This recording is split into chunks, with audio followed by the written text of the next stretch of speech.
Дорогие друзья, с вами проект «Мы вам покажем», и сегодня мы вновь в мастерской по изготовлению мебели вместе с Максимом Логиновым. И сегодня мы покажем, как организовать рабочее пространство. Да, для этого мы будем изготавливать органайзер рабочего места. Это вот такая вот подставка, которая ставится с клавиатурой, точнее под которую ставится клавиатура. И это подставка вот для всякой мелочевки, которая у нас зачастую бывает на рабочем столе, везде лежит, везде мешается. Для этого у нас есть такая вот заготовка, мебельный щит, который мы сами вот как бы заклеили, заготовили. Размер у нас есть, толщина есть, и нам нужно будет сделать проект.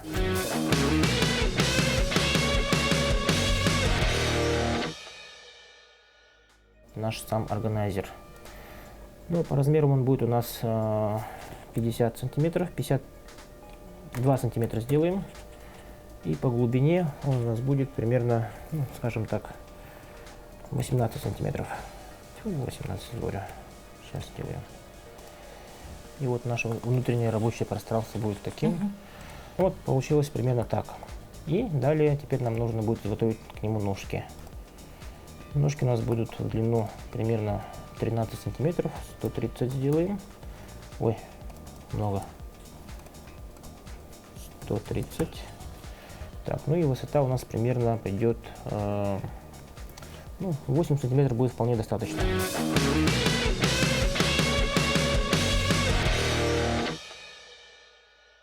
Написали управляющую программу. Сейчас я настраиваю станок для его работы.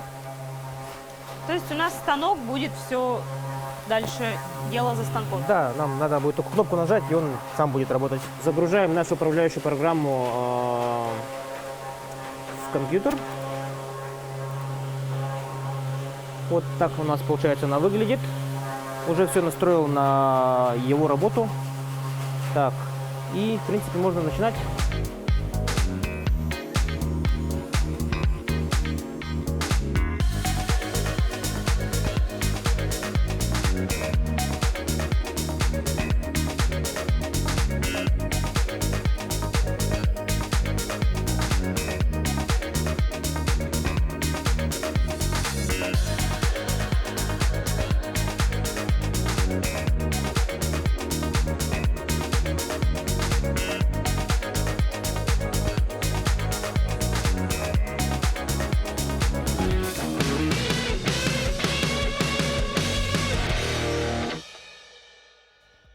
У нас сейчас вот закончилась первая управляющая программа, где уже можно будет увидеть общие очертания нашей будущей детали. Смотрим.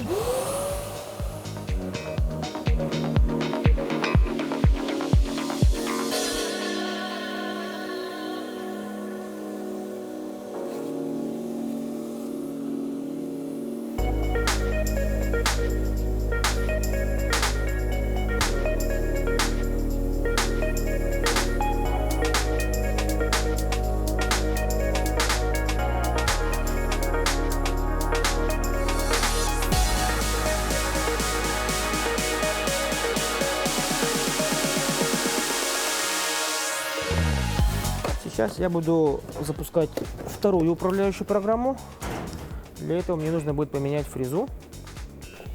Вообще вот этот процесс смены фрез очень бывает таким, напрягает. Постоянно ее меняешь. Фрезы тоже вот такие вот они, не дешевые, как бы достаточно много стоят. Но оно того стоит, как говорится.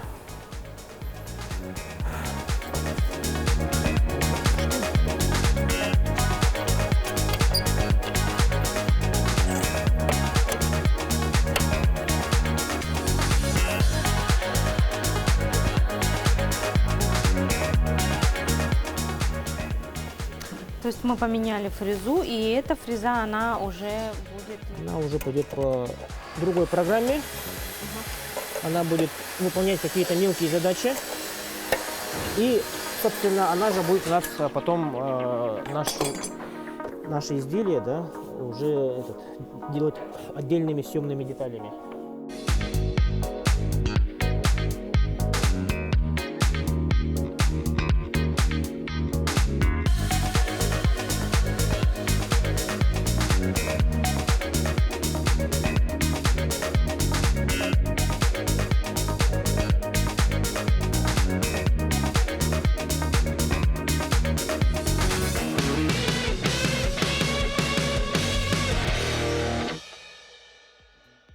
станок с числовым программным управлением, фрезерный. Он нужен вот для как раз-таки вот фрезеровки сложных деталей, каких-то вот, как здесь, допустим, пазы, выборки называются, да. И то, что сложно делать руками, или сложно, или долго делать, то есть, ну, в разы упрощает работу. Например, вот, допустим, вот это бы фрезеровать у меня бы ушел 1 день, наверное. А тут получается за сколько? За считанные минуты мы уже получили практически готовые изделия. Готовые изделия. Да. После этого мы сейчас будем уже вот его точечно обрабатывать, шлифовать. Какие-то вот все равно станок есть станок, да. Какие-то изъяны у него вот компьютерные все равно есть.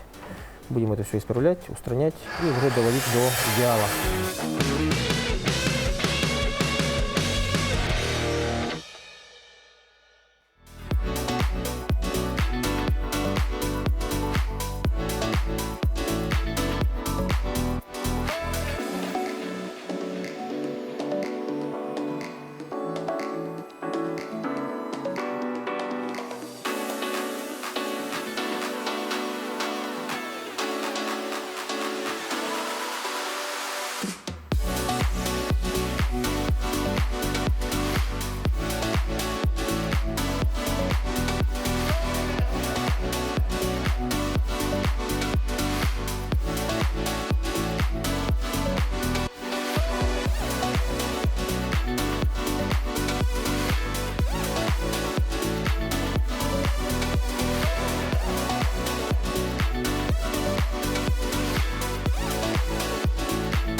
Тут задел. И в целом уже вот более какие-то гладкие формы у нас появляются. И пойдем шлифовать теперь.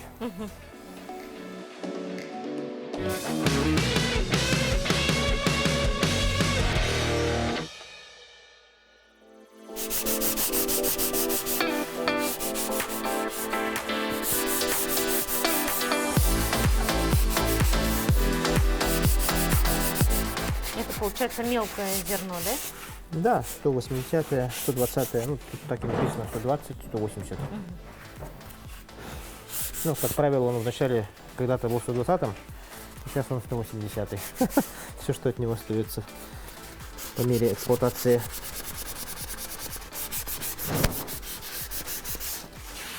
Ну, еще вот очень много зависит от фрезы, которые мы фрезеровали в начале, да, на ЧПУ. Чем фреза новее, чем последующие работы меньше. То есть чем Да. более фреза изнашивается, тем потом лучше нужно вот этот этап тщательнее проводить. Да.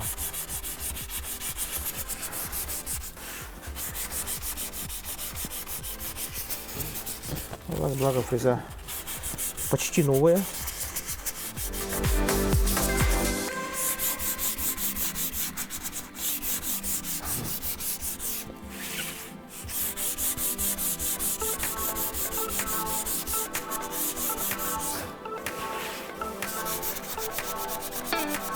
Заметили, да? Когда я вот в прошлый раз же говорил, да, что шлифовать нужно по волокнам. Да.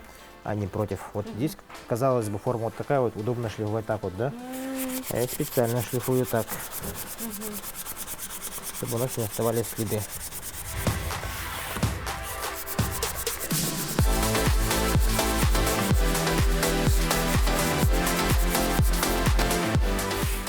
Так, ну и вот эти вот бортики тоже надо будет немножко сгладить, чтобы они не были острыми.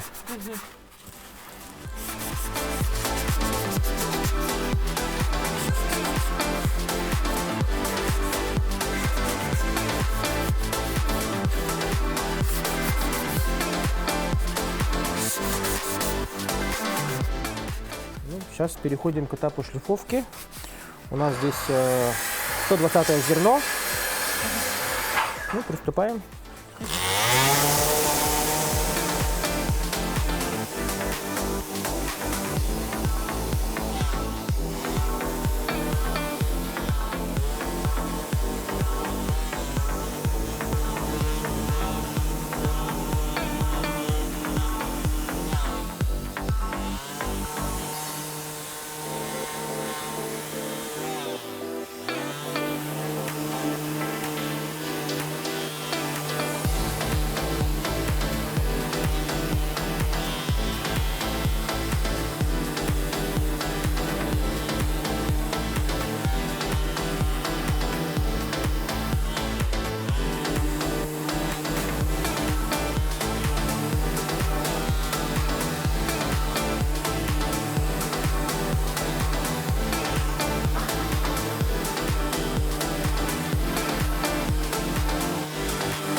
Такие вот моменты, как раз таки изъяны от ЧПУ, да, мы убираем вручную.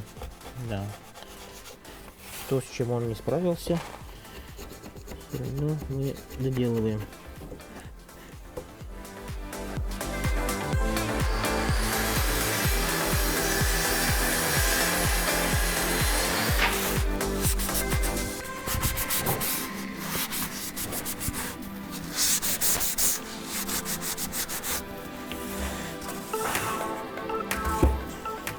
У нас небольшой, я бы сказать, задир от фрезы. Вот такое тоже иногда бывает. От этого мы не застрахованы. Дерево может дать трещину, скол. Но мы его так плавненько заделываем. Вот и в принципе у нас вот это уже готово, можно сказать. Класс. Органайзер.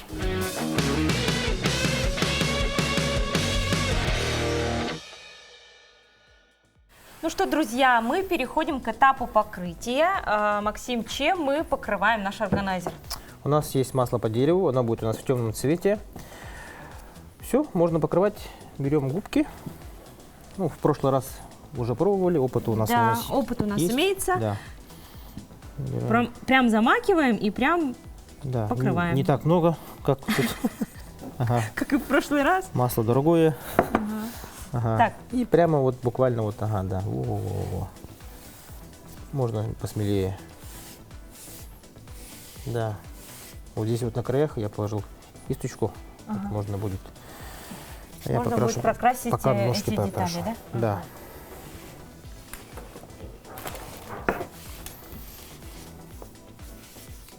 Вкусно пахнет масло. Краской такой советской.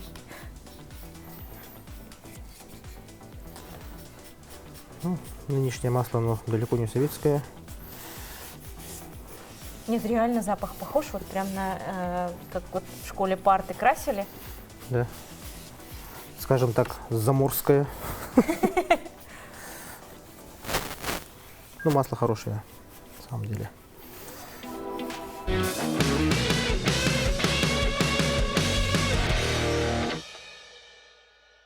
У тебя еще было одно такое увлечение, даже профессиональное. Было дело. Занимался бальными танцами, спортивно-бальными танцами. Очень долго, почти 10 лет. Даже, можно сказать, профессионально занимался. Ну, есть призовые места, в том числе и российского масштаба. Ну, как-то так. Потом ушел в преподавание, преподавал бальные танцы. Потом сам практиковал выступления, изучение каких-то вот других танцев. И вот остановился на аргентинском танго. Вот так вот. Прямо вот Аргентина меня Покорила. покорила, да. Ага. Не сама Аргентина, а вот сам как бы танец. В Аргентине я, к сожалению, не был. Ну, Все впереди. ну я занимался, получал уроки у аргентинцев, у преподавателей именно вот аргентинского танго, у чемпионов мира по танго-салону, по танго-сценарию. Были такие вот у нас преподаватели Фабиан Перальта, Хосефина Бермундес, Гастон Торелли, Хуго. Я у них получал уроки, семинары, мастер-классы. То есть не всем такой вот опыт доступен, да? Угу. Ну вот они вот по счастливой случайности, не случайности, а по приглашению вот танцевального клуба у нас в Санкт-Петербурге был.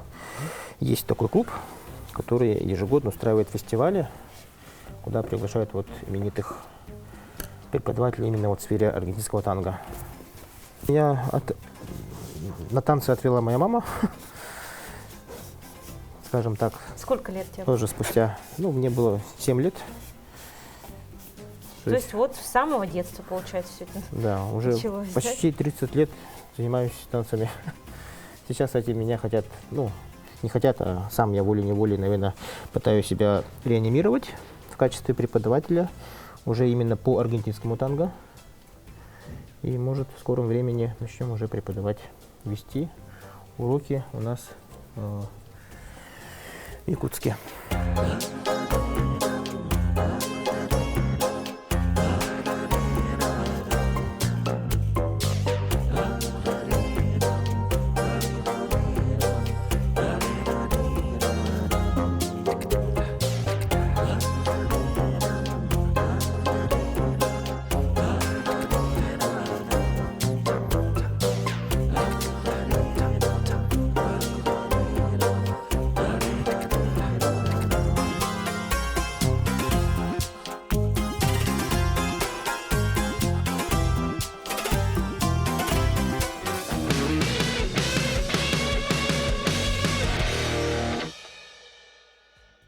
Так, вот мы замаслили наши изделия. Получилась вот такая подставка, которая ставится над клавиатурой с организацией рабочего пространства. Сюда можно поставить телефон, здесь какие-то гаджеты, может быть наушники, зарядник, тут ручки, что-то еще. По-моему, вообще замечательно, да, для организации рабочего пространства, чтобы ничего нигде не валялось, чтобы был порядок и полное сосредоточение на рабочих процессах. Ну что, спасибо, Максим. С вами был проект «Мы вам покажем». С вами мы не прощаемся и увидимся в следующем выпуске. До новых встреч!